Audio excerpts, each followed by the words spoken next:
I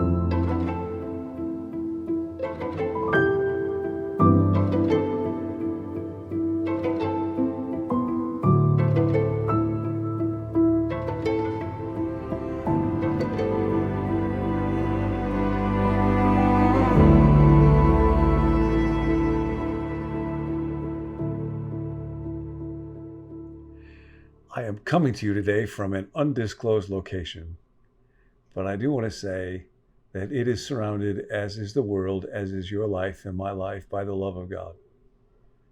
Dallas Willard wrote in The Divine Conspiracy that the acid test of any theology is, does it present a God who is thoroughly lovable?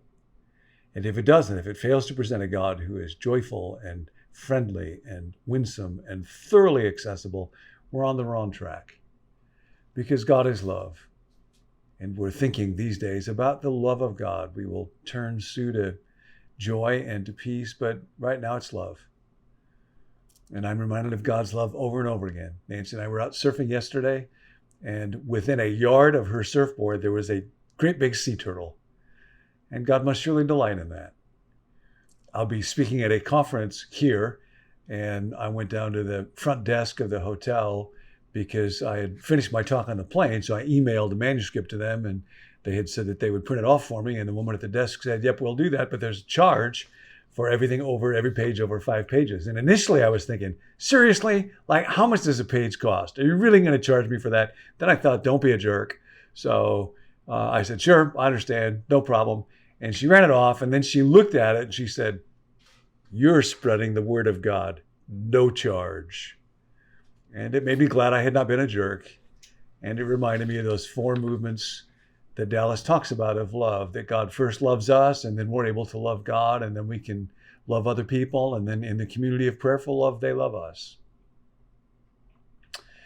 In the story of Jesus that means the most to me, he says that God is like a lovesick father, and that heart is always vulnerable. You are driving and you hear a song of an artist that you love, and you remember that it was a child who told you about that artist, and then you remember the whole story. And the heart of a father that loves is never safe, no matter how long, no matter what happens, never safe. I think the most beautiful version outside of the one Jesus told of his story, the prodigal son, was written by Philip Yancey. Philip's memoirs came out this last year, but this particular version of the prodigal child is in Philip's book, What's So Amazing About Grace. And I want to offer it to you just as a gift today. You don't have to do anything. I mean, if there's somebody where you can run off a copy free of charge, do something nice for somebody, express love for somebody today in a way that surprises them. Go ahead and do that. But for now, just think about how much you are loved by God. Think about Jesus saying that if ever a father's heart breaks, then they know what it is to have a little glimmer of the love of God. Think of the word home as you listen to this story. A young girl grows up on a cherry orchard just outside Traverse City, Michigan. Her parents, a bit old, tend to overreact to her nose ring, the music she listens to, and the length of her skirts. They ground her a few times, and she seethes inside. I hate you, she screams at her father when he knocks on the door of her room after an argument. And that night, she acts on a plan she's mentally rehearsed scores of times. She runs away. She has visited Detroit only once before, on a bus trip with her church youth group to watch the Tigers play. Because the newspapers in Traverse City report in lurid details the gangs and drugs and violence in downtown Detroit, she concludes that it's probably the last place her parents will look for her, California maybe, or Florida, not Detroit. Her second day there, she meets a man who drives the biggest car she has ever seen. He offers her a ride, buys her lunch, arranges a place for her to stay. He gives her some pills that make her feel better than she's ever felt before. She was right all along, she decides. Her parents were keeping her from all that fun. The good life continues for a month, 2 months, a year. The man with the big car, she calls him boss, teaches her a few things that men like. Since she's underage, men pay a premium. She lives in a penthouse, orders room service. Occasionally she thinks about the folks at home, but their lives now seem so boring and provincial she can hardly believe she grew up there. She has a brief scare when she sees her picture printed on the back of a milk carton with the headline, "Have you seen this child?" But by now she has blonde hair, and with all the makeup and body-piercing jewelry she wears, nobody would mistake her for a child. Besides, most of her friends are runaways, and nobody squeals in Detroit. After a year, the first sallow signs of illness appear, and it amazes her how fast the boss turns mean. These days we can't mess around, he growls, and before she knows it, she's out on the streets without a penny to her name. She still turns a couple of tricks a night, but they don't pay much, and all the money goes to support her habit. When winter blows in, she finds herself sleeping on metal grates outside the big department stores, although sleeping is the wrong word. Teenage girl at night in downtown Detroit can never relax her guard. Dark circles under her eyes. Her cough worsens. One night, as she lies awake, listening for footsteps, all of a sudden everything about her life looks different.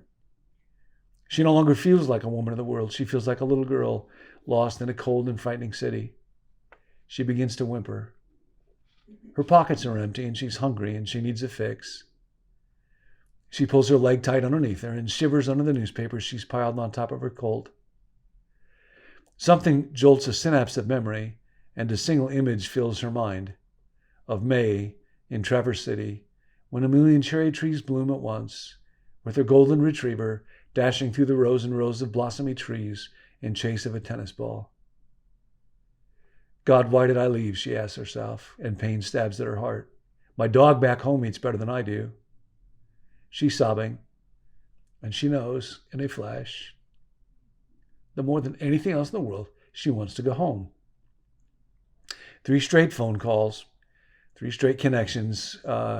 She hangs up without leaving a message the first 2 times, but the 3rd time she says, Dad, Mom, it's me. I was wondering about maybe coming home. I'm catching a bus up your way.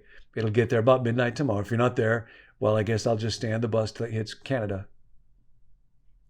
It takes about 7 hours for a bus to make all the stops between Detroit and Traverse City, and during that time she realizes the flaws in her plan. What if her parents don't check their voicemail? Shouldn't she have waited another day or so until she could talk to them? Even if they're home, they probably wrote her off as dead long ago. She should have given them some time to overcome the shock. Her thoughts bounce back and forth between those worries and the speech she's preparing for her father. Dad, I'm sorry. I know I was wrong. It's not your fault. It's all mine, Dad. Can you forgive me? She says the word over and over, her throat tightening even as she rehearses them. She has not apologized to anyone for years. The bus has been driving with lights on since Bay City. Tiny snowflakes hit the pavement, rubbed worn by thousands of tires, and the asphalt steams. She's forgotten how dark it gets at night out here.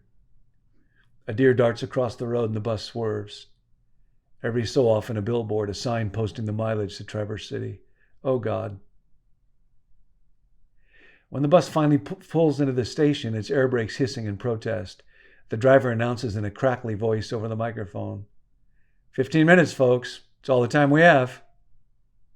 15 minutes to decide her life.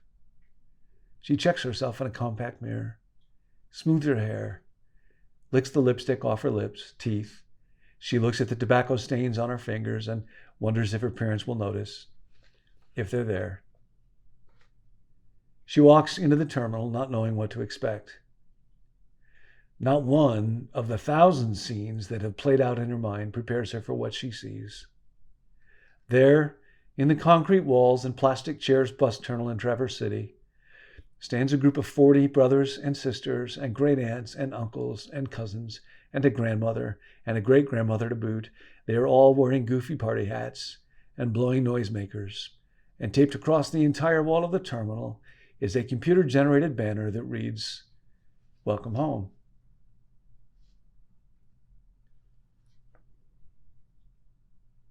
Out of the crowd of well-wishers breaks her dad. She stares out through the tears, quivering in her eyes like hot mercury, and begins the memorized speech.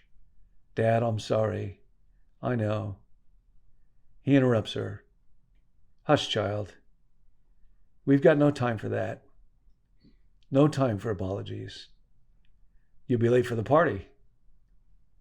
A banquet's waiting for you at home. And that's the story of the heart of a lovesick father. And that is the God of whom we learn about from Jesus. Come home.